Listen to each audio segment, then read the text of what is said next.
Are you tired of grading your students the same way? You should download Plickers. Plickers is a free and effective tool that you can use to grade your students. You go to www.plickers.com and then you can create a login. You just need first name, last name, and email address. And then you can go to library and you just type in questions that you want to ask your students. They can be multiple choice format or they could be true or false questions. And then you just have to indicate which answer is correct. From there, you can keep them in folders if you want also, like ratios and proportions. You could keep them all together. And you can also upload them from your phone if you want. So another great thing about Plickers is you could use whatever device you have. It syncs on all your devices. And then I went to classes and you could create a class. Type in the class name, the year, the subject, and the color that you want to code it if you want to. My class is first period. I made it blue. I typed in my students' names. I could modify that if I wanted, edit, archive, or delete.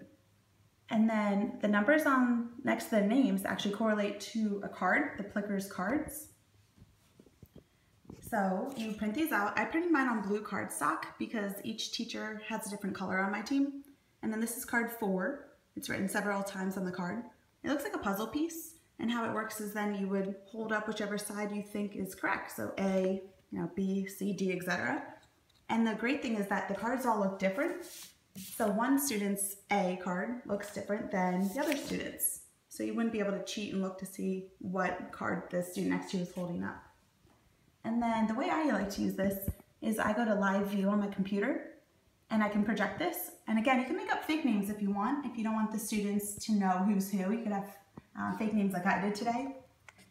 And then you download on your phone. It's again free, Plickers. I click first period, my class. I go to library and I click on my question. Do you understand how to use Plickers? And again, it doesn't have to be a phone. It could be an iPad or another device. And then I press scan now and I walk over to my students and they're holding up their cards. That's already going for you. And as I scan the room, I get green. So all 3 students got them. Okay, all 3 students. Again, it would show up red if it didn't work. I'm done. I press the check mark. Boom, first period, 3 out of 3. Do you understand how to use Plickers? Yes. Okay, awesome. So the yes was correct. Okay, the green one. If they didn't know how to use it, I could then see and check in. Oh, okay, so-and-so doesn't understand it, so we need to go back to that content. It's really awesome. It also shows up on my computer. So this is what the kids could be watching, and I can press reveal answer and see who got it correct and who did not. It also collects all of your data, so then I could go back and check it all out and see which questions people got right or wrong, so I could actually grade. And I could use this as a grade if I wanted to. It'd be awesome. It's really easy. It's really fun. The kids really enjoy it. Thank you.